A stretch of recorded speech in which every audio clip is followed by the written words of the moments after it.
কি নাম আপনার? আমার নাম রেশমা। রেশমার বয়স কত? 34 বছর বয়স।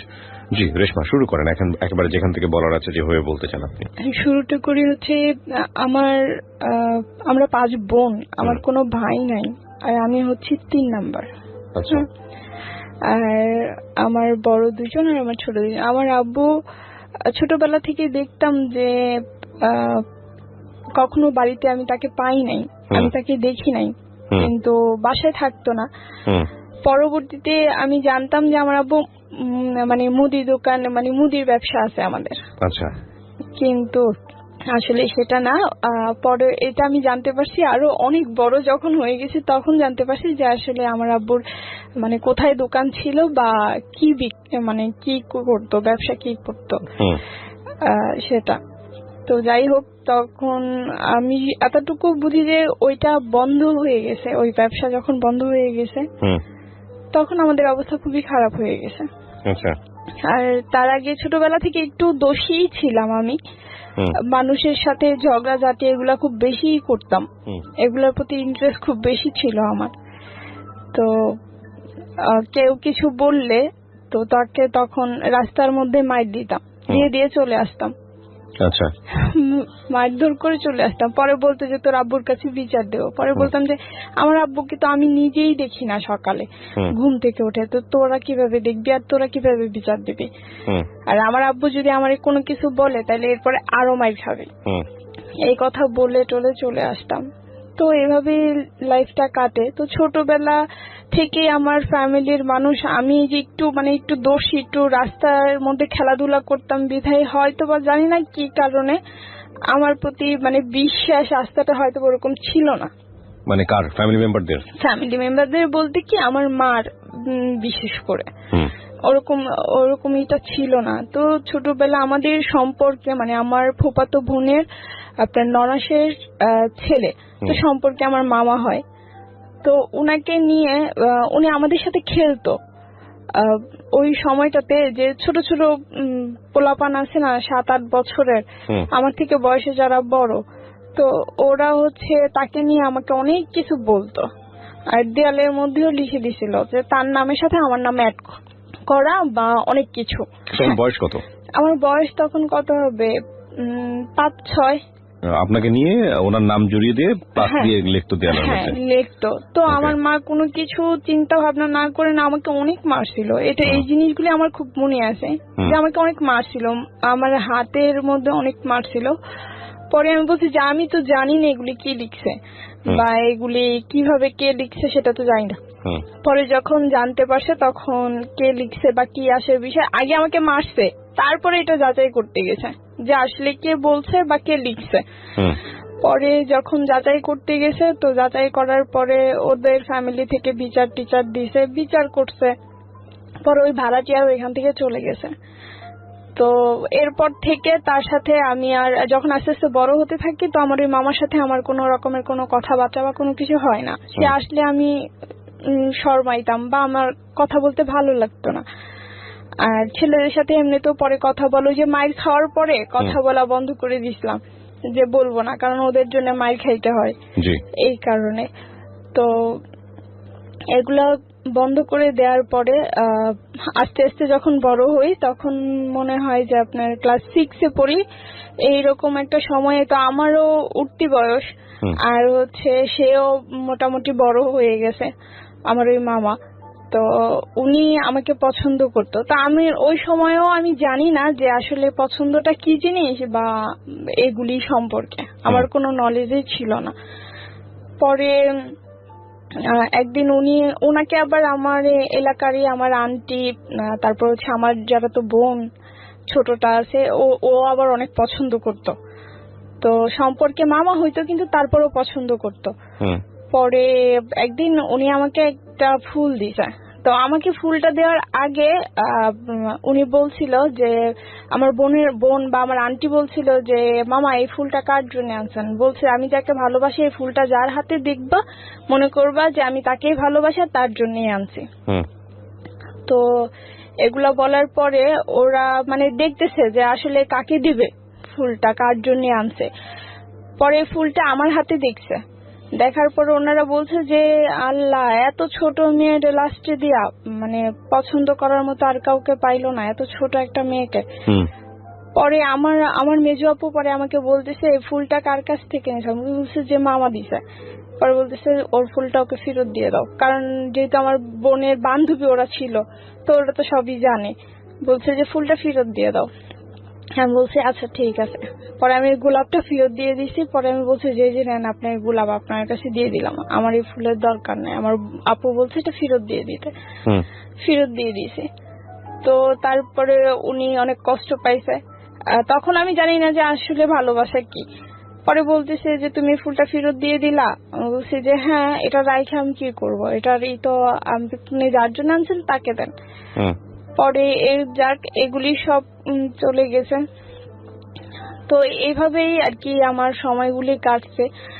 এরপরে যখন আস্তে আস্তে ক্লাস 7-এ উঠি, তখনও বান্ধবীরা দেখতাম কানা ঘুষা করতো, ভালোবাসা সম্পর্কে কথা টথা বলতো, আমাকে জিজ্ঞেস করতো কি রে লাইফে এমন কোনো কিছু এখনো হয় না, যে আসলে না। আর এগুলা কি জিনিস, একজন আরেকজনকে মানে কি, এটা ভালোবাসাটাই কি জিনিস, এই জিনিসটা তো আমি আসলে জানি না। পরে রাস্তা দিয়ে যাওয়া আসার সময় অনেকেই বিরক্ত করতো এলাকার, আর ওদের বাড়ি পর্যন্ত গিয়ে আমি বিচারও দিয়ে আসতাম যে আমাকে রাস্তার মধ্যে কিছু বললে। পরে গিয়ে তাদেরকে বিচার দিয়ে আসতাম, যাই যে যাইতেছি আপনার বাড়িতে গিয়ে বিচার দিয়ে আসতে। একদিন আপনার যে শুক্রবার হলে তো আগে যে বাংলা টেলিভিশনে ভিটিভিতে আপনার ছবি দেখাইতো আগে, তো এই ছবিগুলি পুরো মানুষ ভরে যাইতো ঘরে ছবি দেখার জন্য ওই সময়। তো আপনার এই যে আমরাও দেখতাম ছোটবেলায়, এগুলা দেখার জন্য প্রায় পাগলই ছিলাম। পরে রাস্তা দিয়ে যাওয়ার সময় এক ছেলে আমাকে, আমি দৌড়াইতেছি মানে অ্যাড দিতেছে, তো দৌড়াইয়া দোকানে যাচ্ছে, দোকান থেকে বাসায় আসবো। পরে এইভাবে হাতি করে আমাকে ধরে রাখছে, পরে এইভাবে আটকায় রাখছে রাস্তা। পরে আমি বলছি যে আপনি রাস্তা আটকাইছেন কেন, এইভাবে দৌড়াইতেছো কে, তুমি তো পড়ে যাবে, গা ব্যথা পাবে। পরে আমি ওনাকে বলে দিয়ে আসছি যে আমি ব্যথা পাইলে আপনার কি, একটা জুতা দিয়ে একটা বাড়ি দিম, এই কথা বলে দিয়ে তারপরে আসছি। পরে উনি সাথে সাথে এসে আবার আমার আব্বুর কাছে বিচার দিছে যে দেখেন কাকা, ওরে আমি কিছু বলি নাই, ছোট বোন হিসেবে একটু আদর করি, এই কারণে ও হচ্ছে আমাকে দেখেন রাস্তার ভিতরে এতগুলি মানুষের সামনে এই কথা বলে দিয়ে আসছে। পরে আব্বু বলতেছে মানুষের সাথে এইভাবে খারাপ ব্যবহার করে কেউ রাস্তাঘাটে, ওরা বড় না, তুমি ছোট না, তাই ডাক দিচ্ছে রে কি কে রাস্তার মধ্যে এইভাবে হাতি করে দাঁড়ায় থাকবো। আর যদি হ্যাঁ শরীরের সাথে আমার ধাক্কাটাই লাগতো তখন কি। তো পরে সে আর এইভাবে মানুষের সাথে খারাপ ব্যবহার করো না। পরে বলছি যে আচ্ছা ঠিক আছে করবো না। পরে এগুলা বলে আবার চলে আসছি। তো যখন ক্লাস 7-এ, তখন একটা ছেলে আমাকে পছন্দ করতো আমার এলাকারই। আর ও আমাকে পছন্দ করতো কি, ওর অনেকের সাথে রিলেশন ছিল, মানে আমাদের বাড়ির পাশের বাড়ির অনেকের সাথে রিলেশন ছিল। আর এগুলি আমি পিএনগিরি করছি, এইসব সম্পর্কে আমি পিএনগিরি করছি, আমাকে দিয়েই করাইছে, এটা গিফট আইনা দিত তাদেরকে, আমাকেই দেখাইতো এগুলি। তো আমি বলতাম যে এটা না ওইটা। আবার ওর আন্টির কাছেই পড়তাম, মানে প্রাইভেট পড়তাম, তো আন্টির কাছেই পড়তাম, তো একসাথেই পড়তাম মাঝে মধ্যে। আবার কোনো সময় বেচ সময় আলাদাও ছিল। তো ওইগুলি করার সময় আপনার হচ্ছে ওই আস্তে আস্তে মানে যখন এই এত কিছু করছে বা এত কিছু, তখন আস্তে আস্তে এই জিনিসগুলি সামনে আসছে যে আসলে ভালোবাসা কি। তখন বুঝতে পারছি, যেহেতু পিয়নগিরি করতেছি, একজনের চিঠি আদান প্রদান করতেছি, তার মানে তো একটু নলেজ হয়েছে তখন। পরবর্তীতে এগুলি করতে করতে পরে একদিন ওর বন্ধুরাই বলতেছে যে তুই কি দূরের করতেছ, তোর সামনেই তো আছে মেয়ে, তো তাকে পছন্দ না করে সিলেকশন না করে এত দূরে গিয়ে সম্পর্ক করার কি দরকার। পরে বলতেছে যে কাছে কে, কয় যে ওরে দেখোস না, ও কি দেখতে শুনতে কম, পরে দিছে ও যে দোষী, ওর যে ডাইনি, রাস্তাঘাটে কি নাকি কয়ে বয়, এটা কি কোনো গ্যারান্টি আছে, ওর তো কোনো বিশ্বাস নাই। কয়টা আস্তে আস্তে পরে ঠিক হয়ে যাবো দেখবি। পরে একদিন আমাকে প্রপোজ করে, আমাকে প্রপোজ করছে। পরে আপনার বয়স কত তখন, আপনাকে যখন প্রপোজ করেছে? আমার বয়স, আমি তখন ক্লাস 7-এ পড়ি। আর কি। অ্যাকচুয়ালি বয়সটা হয়তো কত হবে, 15-16 হবে এইরকম। পরে আমাকে বলতেছে, পরে আমি বলছি যে এইগুলা কি, পরে বলতেছে হ্যাঁ আমি তোমাকে পছন্দ করি। উনি সম্পর্কে কি হতো আপনার জানেন? ও হচ্ছে আমার সম্পর্কে আমার মানে পার্শ্ববর্তী ঘরে, মানে আমাদের বাড়ির আগে ওদের বাড়ি, কিন্তু সম্পর্কে কি হয়? ভাই। মানে কেমন ধরনের ভাই? এমনি এলাকার ভাই। হ্যাঁ, এমনি রক্তের কোনো কিছু না আর কি। ওকে। তো পরে বলতেছে আমি তোমাকে পছন্দ করি। পরে আমি বললাম যে এটা কেমন কথা, তুমি কয়জনের সাথে রিলেশন করো এগুলি সব আমি জানি, আর আমার বান্ধবীও তোমাকে পছন্দ করে সেটাও আমি জানি, এই সব কিছু আদান প্রদান আমিই করছি, তারপরে তুমি আবার এই কথা কেমনে বলো? পরে বলতেছে আমি জানি না এত কিছু, আমি তোমাকে পছন্দ করি। বলছে এটা কখনোই সম্ভব না, আমি সারা জীবন ভাই হিসেবে দেখে আসছি আর আমি ভাই হিসেবেই দেখবো, এখানে আমার অন্য কোনো কিছু হবে না। পরে বলতেছে যে যদি আমার ফ্যামিলি তোমাকে বলে তাহলে কি তুমি রাজি হবা? পরে আমি বলছি যে না, এগুলা হচ্ছে পরের সাবজেক্ট, এই সব বিষয় নিয়ে এখন আর আমার কোনো মাথা ব্যথা নাই, মানে এখন আমি এগুলি নিয়ে ভাবতেছি না। তখন ওইখান ছোটবেলার ওই দোষীপনা থেকে তখনকার যে সময়টা আমার, যখন ক্লাস 6 বা 7 পড়ি, তখন যে আপনার নাচ গান টান এগুলি নিয়েই থাকতাম বেশি। তো খুব ভালো নাচতেও পারতাম, অনুষ্ঠানও করতাম বাড়িতে। তো ওগুলির প্রতি মানে মনোযোগটা একটু বেশিই ছিল, এই উগ্র এইসবের প্রতি না। পরে আমি তাকে বলছি, পরে ও আমার মেজো আপুকে আবার ও বলছে এই কথা যে এরকম আমার বাড়ি থেকেই তাহলে আমার মা বিয়ের প্রস্তাব দেবে। পরে আমার মেজো আপু বলছে যে না, শুধু একজনের চাওয়াতে তো হবে না, চাইতে হবে দুইজনকেই। ও যদি রাজি থাকে আমি ওর সাথে কথা বলবো, যদি ও রাজি থাকে তাহলেই তো হবে, আর যদি রাজি না থাকে তাহলে তো হবে না। এ কথা বলার পরে সে মানে আমার পিছনে মানুষ লাগায় রাখছে। আমি যখন যেখানে যাই, আমি কার সাথে কথা বলতেছি, কি করতেছি না করতেছি, ও সব ফলো রাখতেছে। ইভেন আমার দূর সম্পর্কেরই এক ভাই হয়, মানে বয়সে আমার বড়ই হবে, তবে তুই তুকারি করি আর কি, এইরকমই। ওর সাথে কথা বলতে দেখে ওকে নিয়ে গেছে, মানে আমার সাথে যাকেই কথা বলতে দেখবে ও তাকেই মারবে। ওর ধরনটা ছিল এইরকম। ওর বয়স কেমন ছিল? ওর বয়স, ও আমার চাইতে বড়, মানে আমার মেজো আপুর এজ আর ওর এজ সমান। আপনার চেয়ে কতটুকু বড়? আমার চাইতে প্রায় 5-6 বছরের বড় হবে।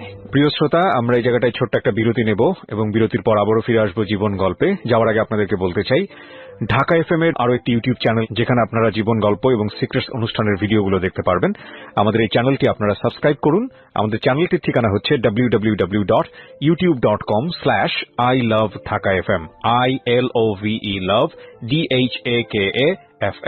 চ্যানেলটিতে গিয়ে আপনারা সাবস্ক্রাইব করুন। আমার এই অনুষ্ঠানগুলোতে যদি আপনি অংশগ্রহণ করতে চান, আমাদেরকে ফোন করবেন। আমাদের ফোন নাম্বারটি হচ্ছে 09611904904।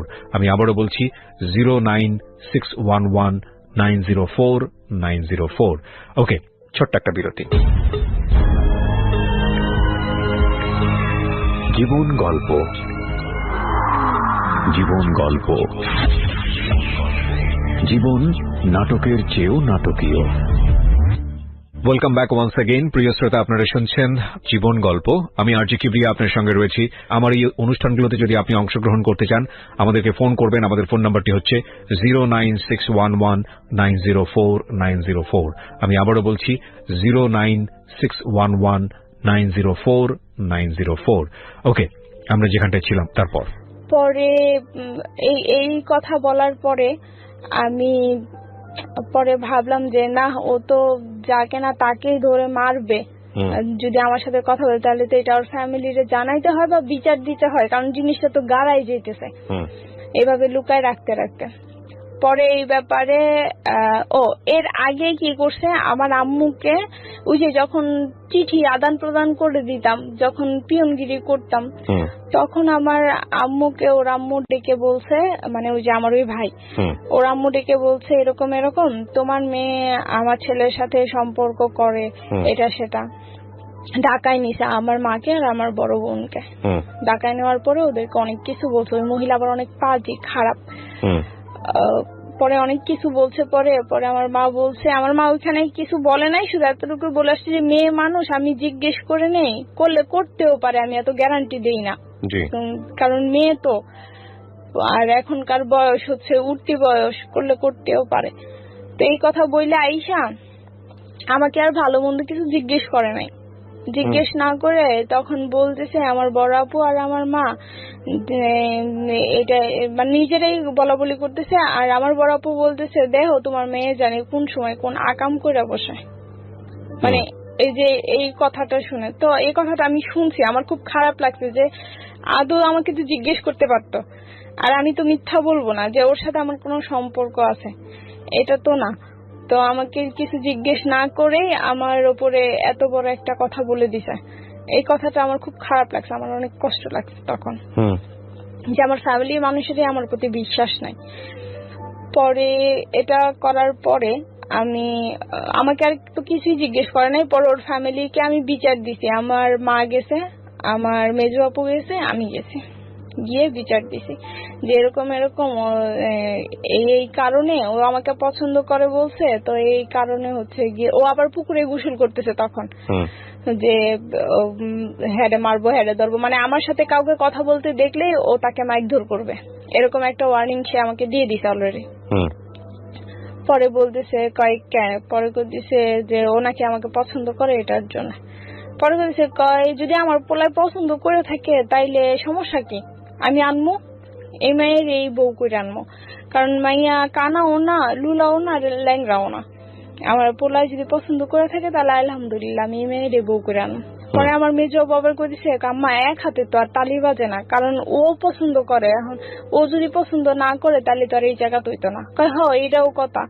পরে আমার জিজ্ঞেসে যে তাহলে তুই কি করস? পরে আমি কইছি না আম্মা, আমি ওরে ভাই হিসেবে দেখে আসছি, ওই আমার ভাই, এছাড়া আমাদের মধ্যে আর কোনো সম্পর্ক কোনো সময় হইব না।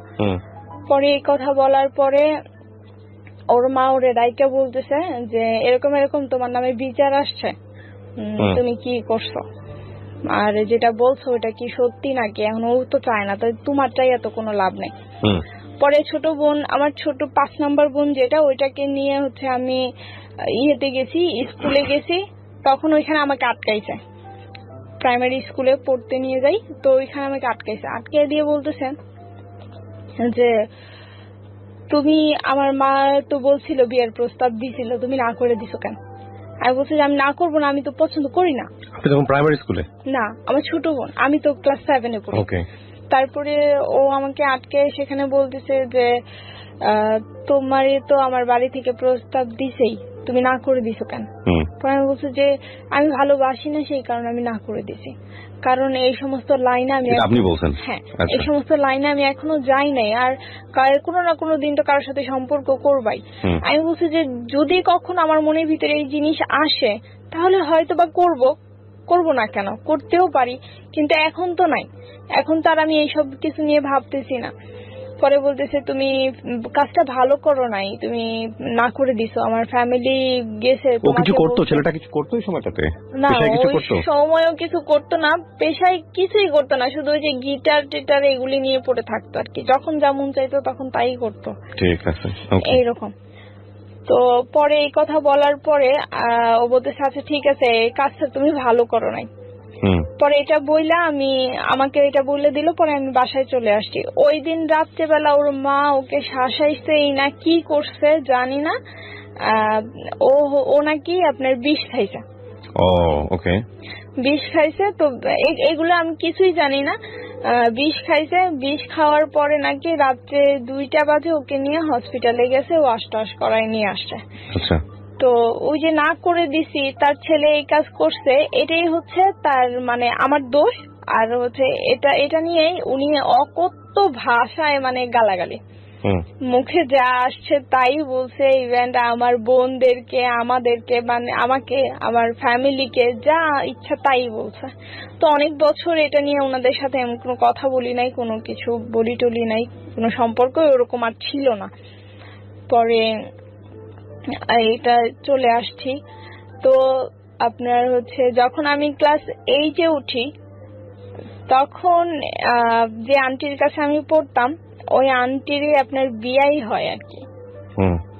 বিয়ে হয় সম্পর্কে।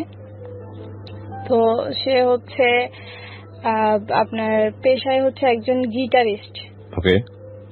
হ্যাঁ, তার বড় বড় যেহেতু ব্যান্ডের সাথে জড়িত, তার এমন চুল ছিল অনেক বড় বড়। তো তাকে সে আর কি এইটি করতো, গান টান করতো, অত আসতো, কথা টথা বলতো। পরে একদিন তার ইয়ের জন্য আমাকে একটু বলছিল যে এরকম এরকম। আমি ক্লাস 8 থেকে তখন ক্লাস 9 উঠছি আমি। আর ও যে মেয়েকে পছন্দ করে সেই মেয়ে ক্লাস 10 পড়ে, মানে আমার এক ক্লাস সিনিয়র সে। তো তখন হচ্ছে আপনার 9 আর ক্লাস 10, 9 এর একজন আর পরীক্ষার হলে আর 10 এর একজন বসায়। আচ্ছা। তো আমি ক্লাস 9 ও ক্লাস 10। তো এইভাবে করতে করতে আপনার হচ্ছে পরে বলতেছে যে এরকম আমার ওই আন্টি যার কাছে আমি পড়ি, প্রাইভেট পড়ি, সে আন্টি বলতেছে এরকম এরকম তোদেরকে একটা কাজ দেবো। বলছি আন্টি কি কাজ দিবেন? বলতেছে যে এরকম এরকম ও তো একটা মেয়েকে পছন্দ করে, আর মেয়েটা হচ্ছে তোদেরই ক্লাসের, একসাথে মনে হয় পরীক্ষা দিবে, ক্লাস 10 পড়ে। নাম টাম সব বললো, মেয়ের বিবরণ দিয়ে দিল। পরে বলতেছি যে কোন শাখার কথাও বলে দিল। বলার পরে বলতেছে যে ওই মেয়েটাকে দেখবি, যে আসলে মেয়েটা দেখতে কেমন। পরে বলছে যে আচ্ছা ঠিক আছে। তো পরীক্ষার হলে আমি আর আমার বান্ধবী দুইজনই, মানে আমার সিট সামনে আর আমার বান্ধবীর সিট হচ্ছে পিছনে। আর আমার বান্ধবীর সামনে হচ্ছে গিয়ে আবার ওই মেয়েটা বসা, মানে ওর সিট আর আমার বান্ধবীর সিট একসাথেই পড়ছে। ও ক্লাস 10 আর আমার বান্ধবী 9। তো আমরা দেখছি, এখন আমার বান্ধবী ওকে দেখা তাকাই আছে, মানে মেয়েটা খুবই সুন্দর, অনেক সুন্দর দেখতে। পরে দেখা তাকাই আছে। আমি পরীক্ষার হলে পরীক্ষা দেওয়া বাদ দিয়ে ওর দিকে তাকায় থাকলে স্যারে তোমার খাতাটা লয়ে যাবো। পরে চুপ করে রয়েছে, অনেক সুন্দর তো, দেখতেই মন চায়। পরে আমি কি এমনি তাকায় থাকো না। পরে সত্যি সত্যি স্যার এসে ওর খাতাটা নিয়ে গেছে, কারণ দেখছি যে ঘাড় ঘুরাই রাখছে ওই পাশে, মনে করছে যে ওটা দেখা লিখতেছে। পরে যখন স্যার দেখলো যে না ও ক্লাস 9 পড়ে, ও ক্লাস 10 পড়ে, পরে বলতেছে আবার খাতাটা দিয়ে দিছে, ওরে আবার কিছুক্ষণ পানিশমেন্টও দিছে। তো আমি বলছি, পরে আন্টির আমি বললাম যে আন্টি দেখছি মেয়েটা অনেক সুন্দর। পরে বলতেছে আর ওই সময় আপনার হচ্ছে আমাদের স্কুলে একটা কনসার্টের আয়োজন করা হয়েছিল। তারপরে ওই যে ছেলেটার জন্য যে কথা বলতে করছিলাম, পরে ওই ছেলেটাকে আবার আমার ভালো লাগছে। যে ছেলেটা আপনার পিছনে ঘুরতো? না না না। তাহলে ওই যে কনসার্ট করে আমার আন্টি, আপনার জন্য বিষ খাইলো, ওর কি অবস্থা? ওর অবস্থা ওর মতো। বিষ খাওয়ার পর আপনার সঙ্গে যোগাযোগ নাই? না না, আমার সঙ্গে যোগাযোগ নাই। ওই যে অকথ্য ভাষায় তার ফ্যামিলি গালাগালি করছে, এরপরে তো একটা দূরত্ব এমনিতেই তৈরি হয়ে গেছে। আচ্ছা। পরে গিয়ে ওই ছেলেটাকে, পরে আমি যার সাথে লাইফে জড়াইছি সে হচ্ছে, ওর সাথে আপনি জড়ালেন কিভাবে? মানে যার সাথে আপনি লাইফে জড়ালেন, মানে এই যে এটাই, মানে ওই যে পরীক্ষা দিতে গেছে না, তো ওই থেকে পরে আমাকে বলছিল যে কনসার্টে হবে, তো ওই মেয়েটার কে বলতে যে ওই ছেলেটা ওই মেয়েটাকে পছন্দ করে। পরে আন্টি আর আমাকে এটা শিখাই দিছে। পরে আমি বলছি যে এরকম এরকম, ওই মেয়েটাকে গিয়েই বলছি যে আপু আপনার নাম কি এটা? পরে বলতেছে হ্যাঁ। পরে আমি বলছি আপনি ওনাকে চিনেন? পরে বলতেছে হ্যাঁ চিনি। পরে আমি বলছি যে উনি তো আপনাকে অনেক পছন্দ করে, আমাকে বলতে বলছে সেটা। পরে ওই মেয়েটা বলতেছে যে ওনাকে গিয়ে বইলো আপু যে ও আমার পায়ের স্যান্ডেলেরও যোগ্য না। আপনাকে রিপ্লাই দিছে এটা? হ্যাঁ আমাকে এটা। পরে আন্টিরা আমাকে বলতেছে যে জিজ্ঞেস বলছিলাম। পরে আমি বলছি যে হ্যাঁ বলছি। আসলে কি ছেলেটা পছন্দ করতো? হ্যাঁ আসলে অনেক পছন্দ করতো। এটা কি ছেলেটা আপনাকে বলছে? হ্যাঁ এটা আন্টি সবার কাছেই বলছে। আপনি তো শোনেন না নিজের কানে? আমি নিজের কানে শুনি নাই, কিন্তু পরে যে যখন তাকে রিপ্লাই উত্তরটা আন্টি দিতেছিল তখন আমরা সামনে, মানে আমরা পড়তে বসছি তো তখন। পরে বলতেছে যে এরকম এরকম তুমি তো এরকম মানুষকে পছন্দ করছো, এখন উত্তর কি দিছে? পরে বলতেছে ওদের কাছে উত্তর দিছে তুমি নাকি তার স্যান্ডেলেরও যোগ্য না। আচ্ছা। পরে এই কথাটা শুনে ছেলেটা অনেক কষ্ট পাইছে, মানে চোখের পানি টলটল করতেছিল আমাদের সামনেই তখন। পরে দেখলাম যে উনি ওনার কষ্টটাকে হাইড করে গিয়ে উনি হাসতেছে। মানে চোখের পানিটা নিচে পড়তে দিল না, উনি হাসতেছে। ওনার এই জিনিসটা দেখে আমার খুব মানে আমার মনটা তখন একটু নরম হয়ে গেছে ওনার প্রতি, যে মানুষ এরকমও হয়, এত কষ্টের পরে কিভাবে নিজেকে হাইড করে নিল। পরবর্তীতে এইভাবেই পরে আস্তে আস্তে আস্তে মানে তখনই আপনার ওনাকে ভালো লাগে? হ্যাঁ, ওনাকে ভালো লাগছে। আস্তে আস্তে আপনার হচ্ছে ইয়েতে গেছি, অনেকেই আমাকে অফার করছে এমনি, কিন্তু আমার জন্য কোনো বিয়ের ঘর কোনোদিনও আসে নাই ভাইয়া। তো যখন আসছে উনি পরে নানান ভাবে মানে রং নাম্বারে ফোন দিয়ে দিয়ে আমি ওনার সাথে কথা বলতাম। আচ্ছা। আর এই সুবাদে হচ্ছে আমাদের একটা জায়গা রাখতে গিয়ে আমার মা অনেক টাকা ঋণ করে, ঋণ করে ফয়জা।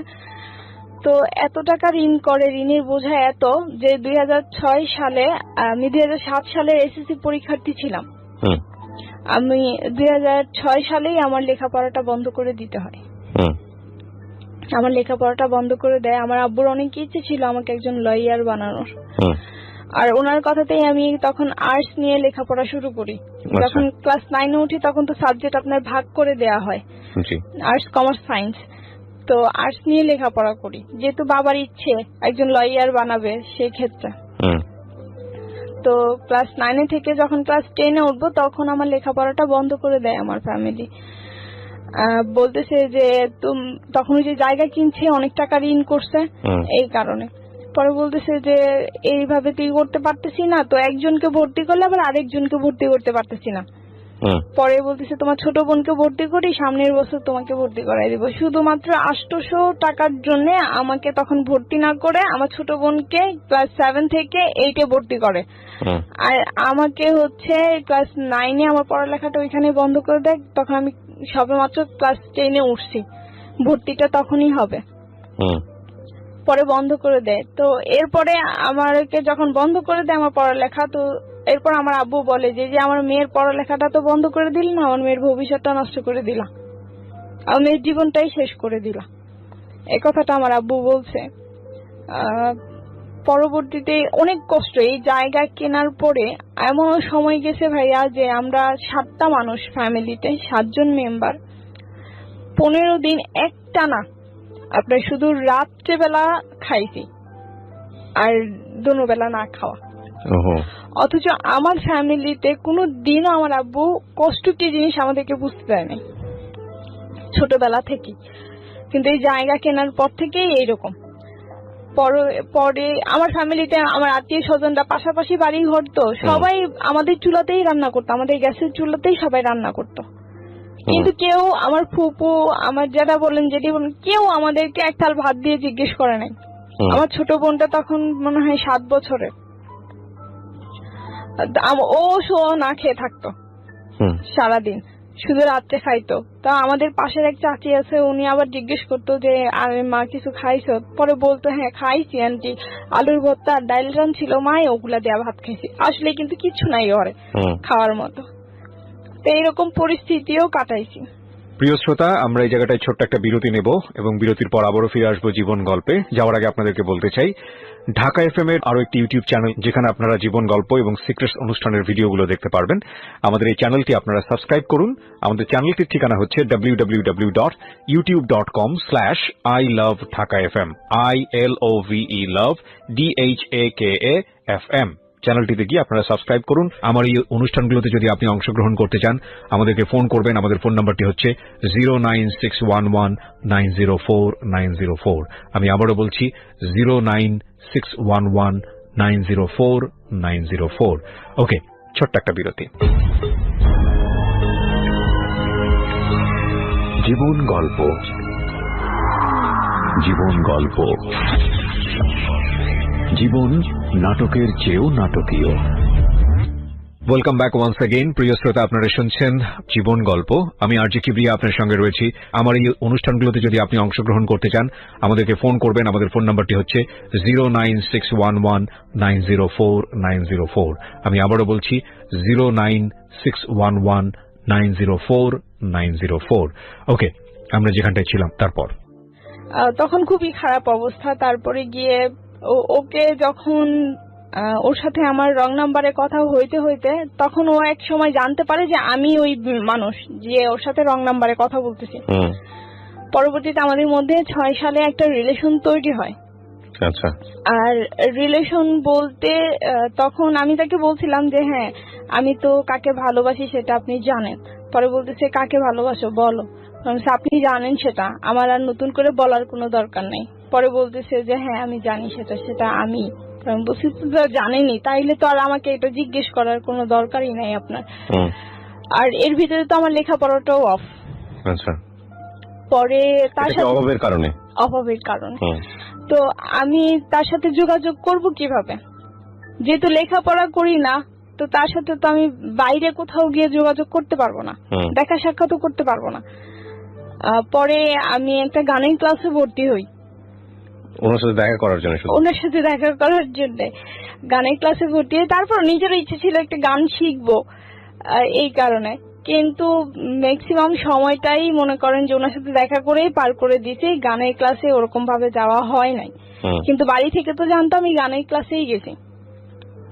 আচ্ছা।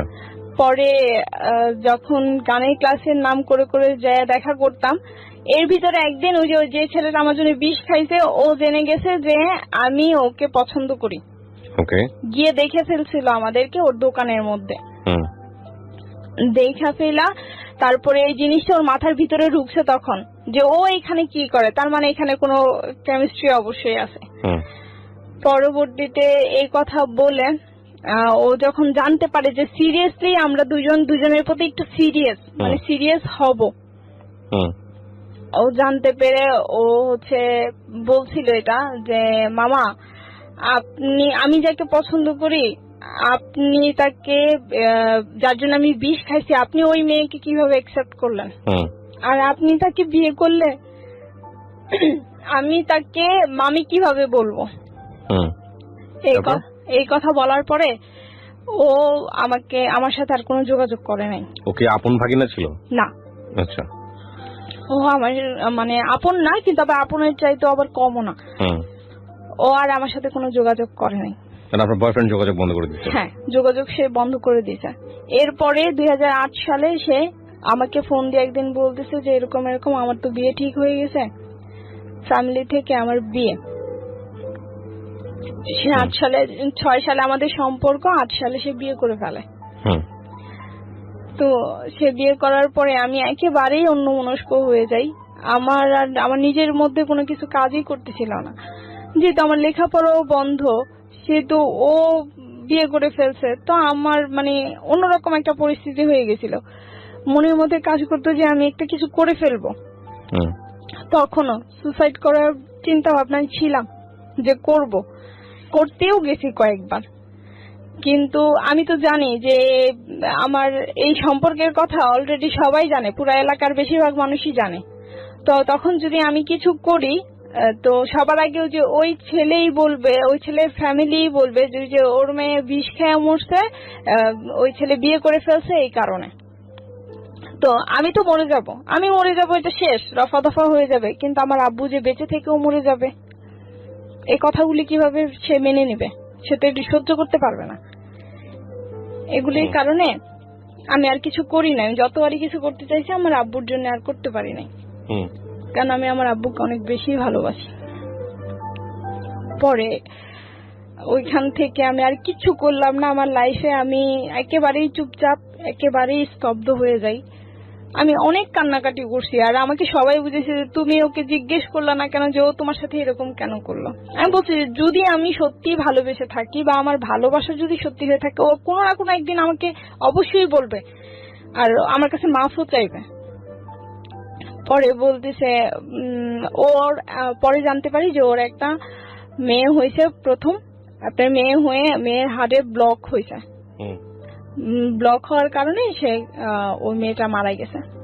পরে একদিন রিক্সার মধ্যে সে আমাকে বলছে কথা, তুমি শুনছো? পরে আমি বলছি পাপ কখনো বাপকেও ছাড়ে না। আমি ওনাকে এই জবাবটা দিয়ে আসছিলাম, আর আমি নামাজ পড়তে বসেও কান্নাকাটি করতাম আর বলতাম যে আল্লাহ গো, আমার মনটা যে ভাঙছে কোনো কারণ নেওয়া, তখন তো আমি জানি না তো কি কারণে সে এরকম করছে, যে ভাঙছে তার বিচার তুমি করো, তার সে যাকে সবচেয়ে বেশি ভালোবাসবে ওই ভালোবাসা মানুষটাকে তুমি কারে নিয়ে যাও। ওহো। যাতে সে বোঝে যে ভালোবাসা হারাইলে কেমন লাগে, ওই মানুষটাকে কষ্ট দিলে কেমন লাগে, এই জিনিসটা তাকে বোঝায়ও।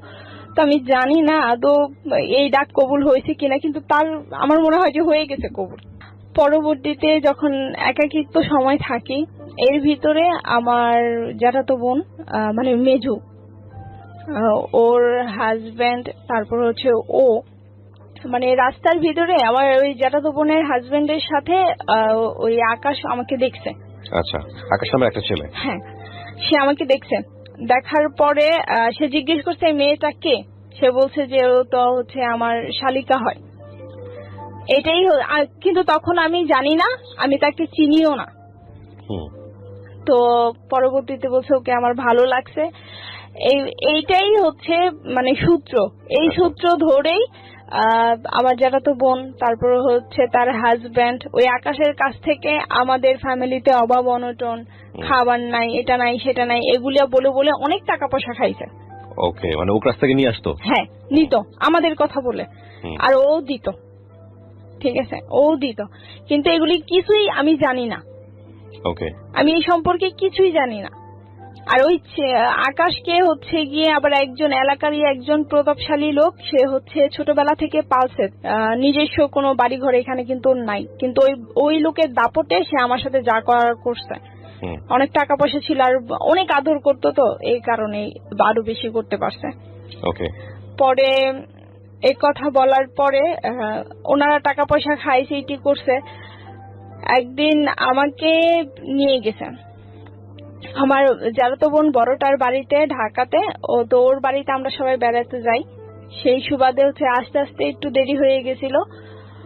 পরে আমার ওই দুলা ভাই আর আমার ওই বোন বলতেছে যে এরকম এরকম তুমি হচ্ছে গিয়াতে এত রাত্র হয়ে গেছে, এখন আর বাড়ি যেতে হইব না, কালকে সকালেই যাও, আজকে তুমি এদিকেই থাকো।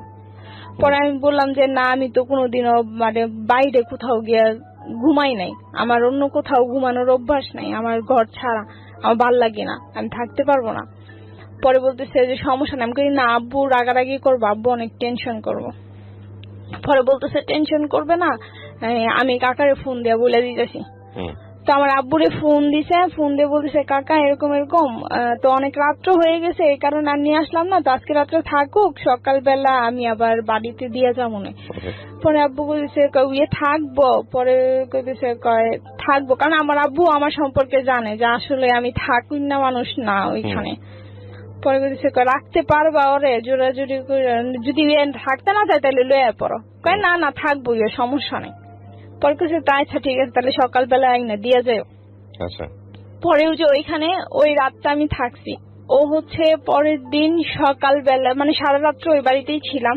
বাড়িটা অনেক ভিতরে, মানে খোলা মাঠ, এরপরে জঙ্গল, গাছপালা দিয়ে ভরা, তারও ভিতরে, অনেক ভিতরে বাড়ি, মানে মেন রাস্তা থেকে অনেক দূরে। কিন্তু আমি বুঝতে পারছি না, এরকম অপরিচিত একটা ছেলের সঙ্গে আপনার বাবা থাকার পরামর্শ দিবে কেন? না না, আমার বাবা তো আমার জ্যাঠাতো বোনের বাড়িতে থাকার পারমিশন দিয়েছে। কিন্তু ওই বাড়িটা কি, ওর বাড়ি কি জ্যাঠাতো বোনের বাড়িতে কাছাকাছি ছিল নাকি আগে এসে বসেছিল? না, ওরা আগে থাকতে প্ল্যান করা ছিল।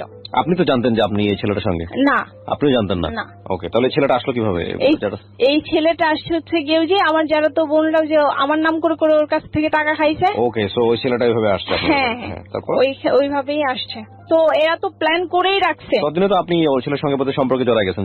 না না, তখনও জড়ান নাই? না না। ওকে, ফাইন। হ্যাঁ, তখনও জড়াই নাই, আমি তো জানতামই না এই বিষয়ে। আর ওরা যে টাকা পয়সা খাইতেছে আমি এগুলোও কিছু জানতাম না। ওকে, তারপর? পরে ওই দিন রাত্রিবেলা কোনো কিছু হয় নাই, তো এগুলো তো অন্যদের প্ল্যান করাই ছিল। রাত্রিবেলা কোনো কিছু হয় নাই। আপনার সকালবেলা যখন ঘুম থেকে উঠছি, হাত মুখ ধুইছি, পরে দোকান থেকে চা এনে দিছে, পরে চাটা খাইছি। এখন আমি রেডি হব, আমি বাসায় চলে আসব। আমি বলতেছি যে আমি বাসায় চলে আসবো, আমি আর ওইখানে থাকবো না। পরে বলতেছে আচ্ছা যাইবা, তোমার বাইরের দোকানটা বন্ধ করুক, একটু পরেই তোমার বাড়িতে নিয়ে দিয়ে। তা আমি দোকানে যাই, যা তোমার বাইরে পাঠাই দিতেছি, তোমার বাইরে তোমার বাড়িতে নিয়ে দিয়ে আসবো। মানে আমার জ্যাঠাতো বোন এই কথা বললো আমাকে। আমার জ্যাঠাতো বোন এই কথা বলার পরে তো বাড়ি খালি, বাড়িতে আর কেউ নাই। আমি এক রুমে বসেছিলাম, তো একটু পরে দেখি একটা ছেলে ঢুকলো ঘরে, মানে আকাশ ঢুকলো ঘরে, ঘরে ঢুকার পরে সে হচ্ছে বাইরে থেকে পরে আমি জানি না কে কি করছে, দরজাটা বন্ধ করে দিছে, মানে ছিটকিনি আপনার লাগাই দিছে বাইরে থেকে। বাইরে থেকে ছিটকিনি লাগাই দেওয়ার পরে সে হচ্ছে আমার সাথে অনেক বলা নাই, কথাবার্তা কিচ্ছু না, শুধু মানে আমার সাথে মানে ধস্তাধস্তি শুরু করে দিছে।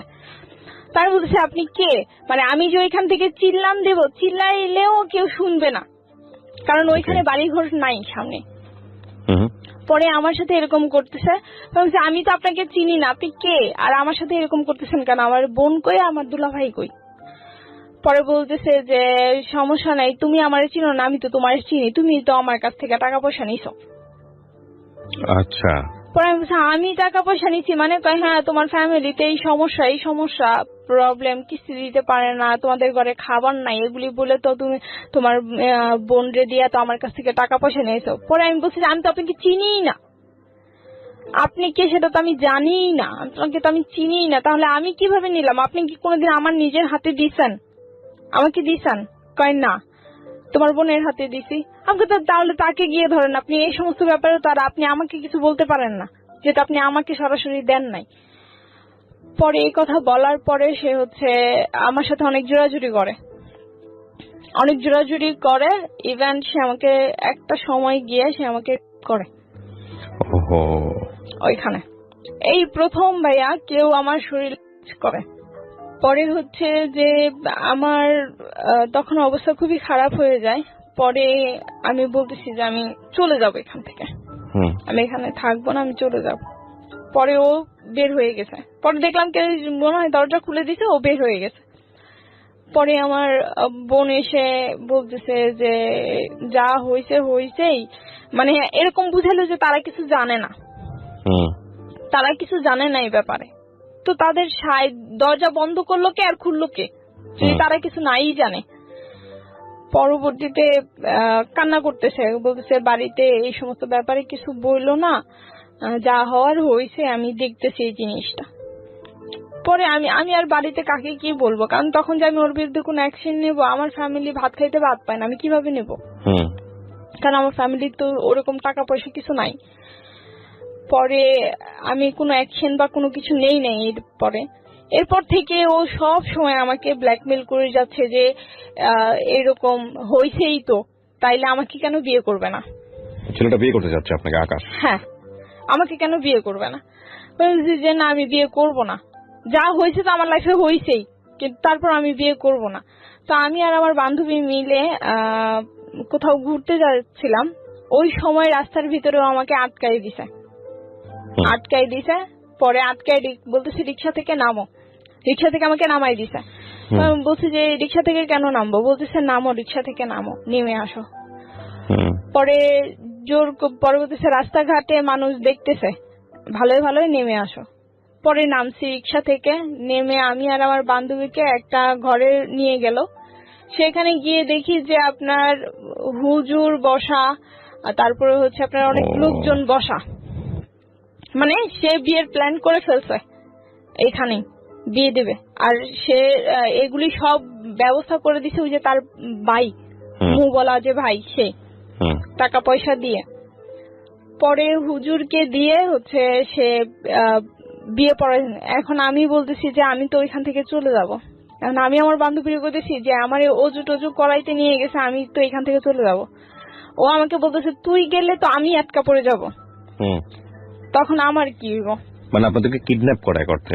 হ্যাঁ, আমাকে বলতেছে তুই যে এখান থেকে পালাই যাবি, তুই তো পালাই যাইতে পারবি, কিন্তু আমার যেভাবে ধরে রাখছে আমার তো আটকাই দিব, তাইলে তখন আমার কি হইব, আর আমি কিভাবে এদিক থেকে বাইরমো। তা আমি আমার ক্ষতির লেগে তো আমি ওর ক্ষতি করে দিতে পারি না এই জায়গার ভিতরে, যেহেতু ওর কোনো দোষই নাই, একজন নির্দোষ মানুষ। পরে আমি কি চুপ করে গিয়ে বসছি, বসার পরে ওইখানে আপনার কাজী টাজি দিয়ে আপনার বিয়ে পড়াইতেছে। পরে আমি বলছি যে আমি এখন বিয়ে করব না। পরে বলতেছে যে এখন বিয়ে করবা না তো, না এখন তো বিয়ে হবে না, শুধু কাবিনটা লেখা হবে, বিয়ে পরে হবে, আমাকে এই কথা বলছে। তো আমি বলছি কাবিন লেখা হবে, আমি তো মানে বিয়ে পড়াইতে দেখছি, কিন্তু কিভাবে বিয়ে পড়াই সেটা তো আর আমি দেখি নাই, যে আসলে কাবিন লিখলেই যে বিয়ে হয়ে যায়। আপনি কবুল বলছিলেন? না, শুধু সাইন করছি। সাইন করলে বাংলাদেশের রাষ্ট্রীয় আইনে বিয়ে হয়ে যায়, কিন্তু আপনি কবুল বলেন নাই। আপনি কবুল যদি আপনাকে জোর করেও বলানো হতো তাহলে বিয়ে হতো না। আমি যতদূর জানি এটাই সম্ভবত নিয়ম। শুধু সাইনটাই করাইছিল ওনারা আমাকে দিয়ে। পরে বলতেছে যে তোমার কিচ্ছু বলতে হবে না, তুমি শুধু এখানে একটা সাইন করো। তাও আমি মক্কর ধরছিলাম যে আমি করব না, কিন্তু তারপরেও বলছে যে করো। পরে সাইনটা করাটার পরে ওইখান থেকে চলে আসছি আমি। তো হুজুর ওইখানে ওই কাজী সাহেব বলতেছিল যে এই বিয়ে টিকবে না, অদূর ভবিষ্যতে এই বিয়ে টিকবে না, কারণ এটা যে পরিস্থিতিতে বিয়েটা করাইছে আসলে এই বিয়েটা কোনো বিয়েই না, আর এই বিয়েটা টিকবেও না, এই কথা বলে দিয়েছে। পরে আমি বাসায় চলে আসছি। এর ভিতরে আমার আব্বু অনেক অসুস্থ হয়ে যায় 13 সালে। আমার আব্বু প্রচন্ড পরিমাণে অসুস্থ। আমার আব্বুর চিকিৎসা যে করাবো ওই টাকাটাও ছিল না ভাইয়া, যে কিভাবে চিকিৎসা করাবো। তো যে বিয়ে করাইছে ওই যে আমার ওই ভাসুর সম্পর্কে, যে আমার ভাসুর হয়, সে হচ্ছে আমার আব্বুর চিকিৎসার সম্পূর্ণ খরচ দিছে। আর এর ভিতরে আমার এই মেজো আপুর বিয়ের সময় আপনার বাবা কি বললো এই বিয়ের খবর জেনে? আমার আব্বু তখন অনেক অসুস্থ। যখন আমার এই বিয়ের খবরটা শুনে, আমার আব্বু অনেক অসুস্থ তখন। থানা পুলিশ করে নাই? না, আমার আব্বু যে বললাম ভাত খাইতে ভাত পাই না, থানা পুলিশ কিভাবে করবে? আর আমার আব্বু তো অসুস্থই হয়ে গেছে। আপনার ভাই ছিল কোনো বড় ভাই? না, আমার কোনো ভাই নেই। ওকে। আমরা 5টা বোনই। পরবর্তীতে এই করে আমার মেজো আপুর বিয়ের সময় আমার ফ্যামিলি কিছু টাকা ঋণ করে। আচ্ছা। তো সেই ঋণ শোধ করবে কিভাবে? আমার যারাতো বোন বড়টার কাছ থেকেই টাকা নিছিল। তো আমার ওই বড় যারাতো বোন আর কি অনেক কিছু বলছে আমার আব্বুকে, যে টাকা নিয়ে টাকা দিতে পারে না, উনি দিছিল। পরে উনি আবার অনেক কিছু বলছে, আমার আব্বু অনেক কান্না করছে।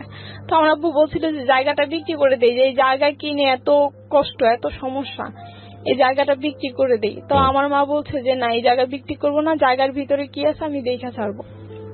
ঠিক আছে, পরে জায়গা বিক্রি করে নাই।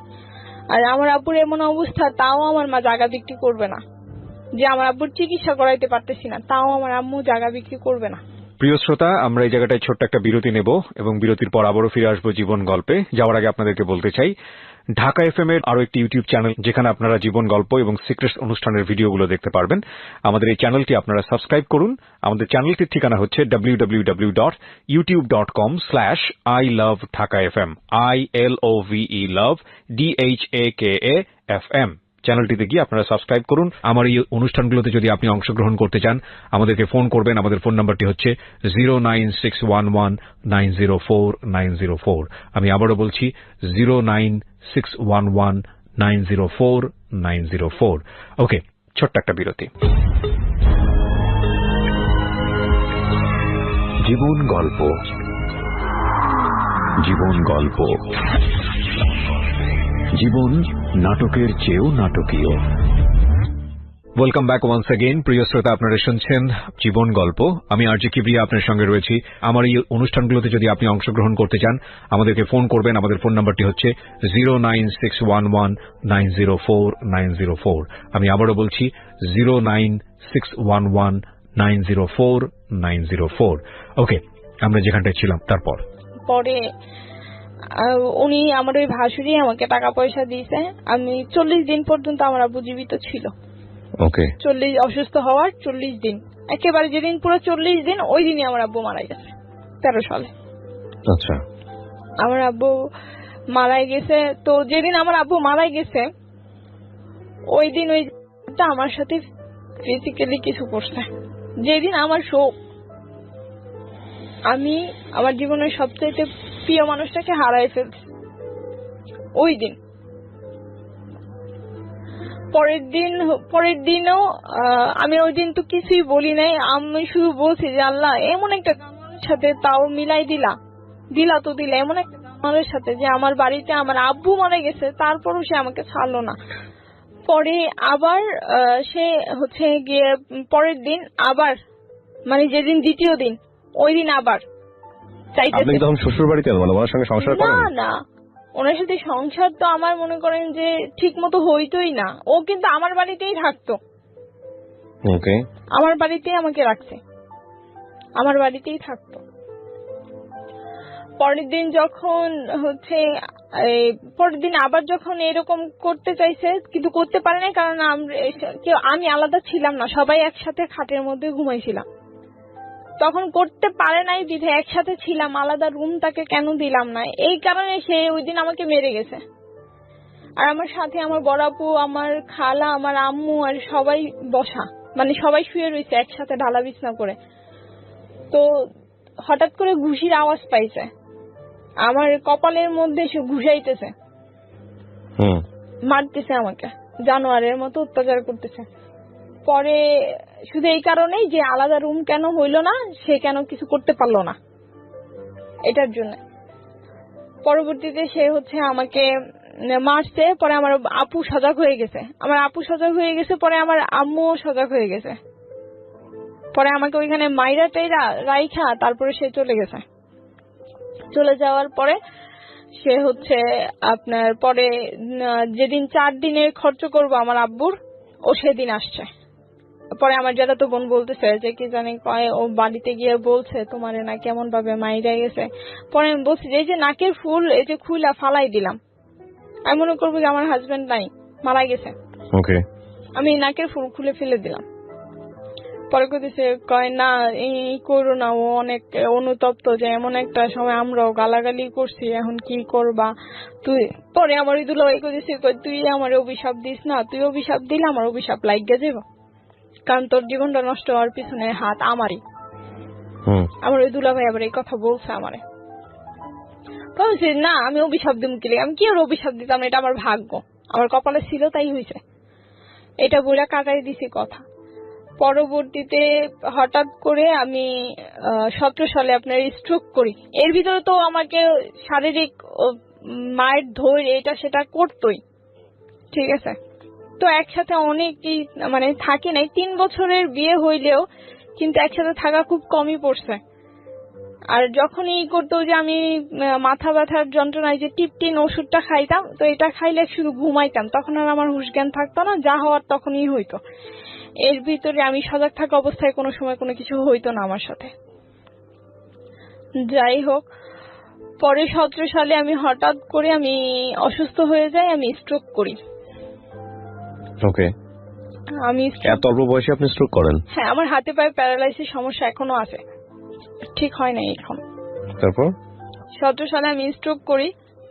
স্ট্রোক করার পরে আপনার হচ্ছে আমি অনবরত বমি করতেছিলাম, ও কিন্তু পাশে শুয়ে আছে ঘরে, ও শুয়ে আছে অন্য ঘরে আর আমি বড় ঘরে আমাদের। ও একবারের জন্য উঠে আসে নাই, এসে দেখে নাই যে আসলে আমার কি অবস্থা, যেহেতু আমার ঘরে কোনো পুরুষ মানুষ নাই, আমাকে হসপিটালে কে নিয়ে যাবে। আমি এত পরিমাণে বমি হইতেছিল, তখনই আমি বুঝতে পারছি যে আমার এক সাইড এখানেই চলে যাচ্ছে, কারণ আমি উঠে দাঁড়াইতে পারতেছিলাম না, আমার এই বোধ শক্তি আমি হারাই ফেলছি বাড়িতে থাকতেই। হসপিটালে পরে ভিক্টোরিয়া নিয়ে গেছে, ওইখানেও ইমার্জেন্সি, শুধু আমার এতটুকু মনে আছে যে একটা স্যালাইন পোস্ট করছে আমাকে, আর কিছু না। এরপরে হচ্ছে গিয়ে ওইখান থেকে ট্রান্সফার করে দিছে আপনার ঢাকা মেডিকেলে নিয়ে গেছে। পরে ওনারা ইনজেকশন দিল, চিকিৎসা ট্রিটমেন্ট ওনারা শুরু করলো। পরে বমি কমে না বিধায় ওনারা কি যেন একটা ইনজেকশন দিল, পরে বমিটা আস্তে আস্তে কমছে। পরবর্তীতে যখন হাত পায়ে আপনার সার দিয়ে দেখতেছে যে আসলে আমার কোনো বোধ শক্তি কিছু আছে কিনা, কিন্তু আমি বুঝতে পারতেছিলাম যে আসলে আমার কিছু হয়ে গেছে, এখানে অনেক বড় ধরনের ক্ষতি হয়ে গেছে। পরবর্তীতে ওনারা বললো যে আসলে হাতে পায়ে প্যারালাইসের সমস্যা হয়ে গেছে। প্যারালাইজ বলতে এক সাইড পুরাই, শুধু হাত পা না, পুরো এক সাইড। পরে 25 দিন হসপিটালে আমি ভর্তি ছিলাম। 25 দিন হসপিটালে ভর্তি থেকে যখন হসপিটালে শুধুমাত্র খরচ দিয়েছিল আপনার, এই হসপিটালে এত টাকা পয়সা খরচ গেছে, শুধু 7,000 টাকা দিয়েছিল, আর সম্পূর্ণটাই ঋণ করা আমার ফ্যামিলি। আর আমার আব্বু মারা যাওয়ার পরে অফিস থেকে 2 লাখ টাকা পাইছিল, তো ওইটা দিয়ে ঋণ টিন যা ছিল সব শোধ করছিল। পরবর্তীতে যে আমার জন্য আবার ফিরে ঋণ করা।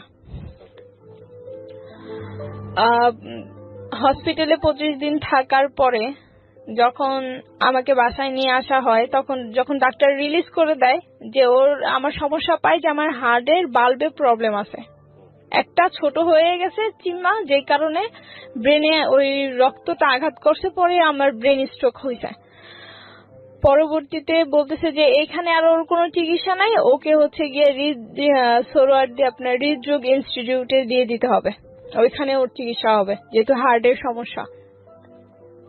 পরে ওইখান থেকে ছাইরা দেওয়ার সময় ডাক্তার বলতেছে যে দেখেন আপনার তো ওয়াইফ, আমার খালাতো বোন ছিল সাথে, ডাক্তার ওর সাথেই কথা বলছে, আপনার তো ওয়াইফ, আপনার ওয়াইফকে এখন আপনারা দাম্পত্য জীবন কিছু করতে পারবেন না, কারণ আপনার ব্যাপারে বলেছে।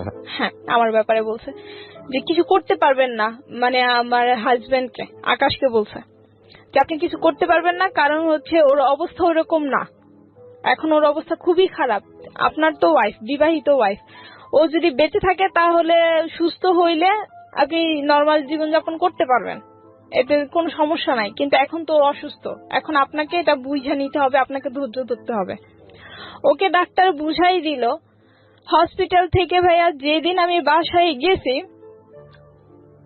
ওই দিনই ও আমার সাথে আবার, অথচ আমি নড়তে চড়তে পারি না, আমি পুরাই অসুস্থ, আমার নড়ার ক্ষমতাও তখন নাই, ওই সময় ও আবার আমার সাথে এরকম করতেছে। আমার মনে হচ্ছে আমার ভিতরে সবকিছু ছিঁড়া নিয়ে কেউ টাইনা ছিঁড়ে ফেলতেছে, এতটা পরিমাণে কষ্ট হইতেছে। পরে আমি বাম পা তো আর লড়াইতে পারি না, পরে আমি ডান পা দিয়ে একটা লাথি দিয়েছি। এরকম করার পরে ডান পা দিয়ে আমি ওকে একটা লাথি দিছি, ওকে লাথি দিয়ে সরাই দিয়েছি, তারপরেও আমাকে মারধর করছে। পরে টিকতে না পেরে আমি 17 সালে ওকে ডিভোর্স দিয়ে দিই, যে এরকম একটা জানোয়ারের সাথে সংসার করা আদৌ সম্ভব না। যাই হইতো না কেন সবকিছুর জন্য বাইরের জিদ গড়ে গিয়ে আমার উপরে মিটাইতো, আমার অনেক মারতো, জানোয়ারের মতো মারতো, এত মার তো আর সহ্য করা যায় না। পরে আমি ডিভোর্স দিয়ে দিই, আমি কাজীর কাছে যাই, যে কাজী বিয়ে পড়াইছিল তার কাছে আমি গিয়েছি, আমি গিয়ে তাকে বলছি এরকম এরকম যে আমি তো ডিভোর্স দেবো, আমাকে কাবিন নামাটা দেন। কয় তোমার যে বিয়ে পড়াইছি তখনই তো বলছিলাম যে বিয়ে টিকবে না, আর কাবিন নামার ওরা তো আমার বিয়ের খরচই দেয় নাই, ওই টাকাই দেয় নাই। পরে তারপর আমি 3000 টাকা দিয়ে পরে বলতেছে তুমি তালাক দিবে তো, তালাকের কাগজটা আমি দিয়ে দিতেছি, তুমি ওর কাছ থেকে একটা সাইন করে এই কাগজটা আমার কাছে জমা দিয়ে দিও, আমি মেয়রকে দিয়ে দেবো, আমি কাউন্সিলরের কাছে পৌঁছাই দেবো, তার একটা যেহেতু তুমি চাইতেছ না কোনো কিছু।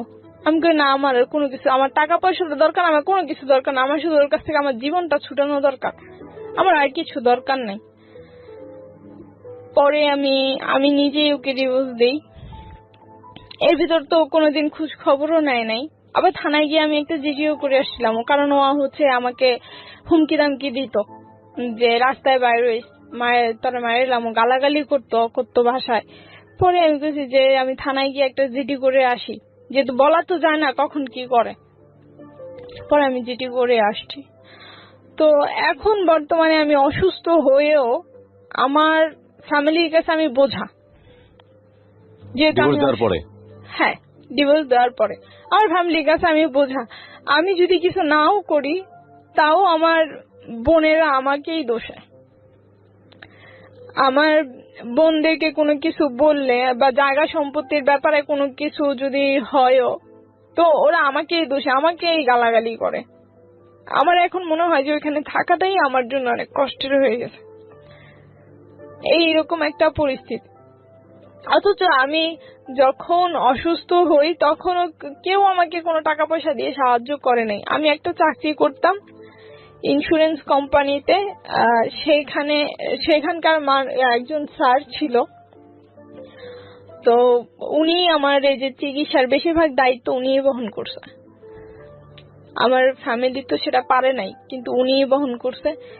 আমি ডক্টরের কাছে গিয়ে এসে আমার চিকিৎসা এগুলি করাইছি, হসপিটালে গিয়েও টাকা পয়সা দিয়ে আসছে যে এটা রাখেন চিকিৎসা করান, তারপরে দেখা গেছে যে যদি আবার কিছু লাগে তাইলে বইলেন, সবকিছু ওনারাই করছে। কিন্তু তারপর আমার ফ্যামিলি কেন আমাকেই দোষে যে এটার জন্য আমি দায়ী, ওইটার জন্য আমি দায়ী, রীতিমতো এখন বোঝা হয়ে গেছি।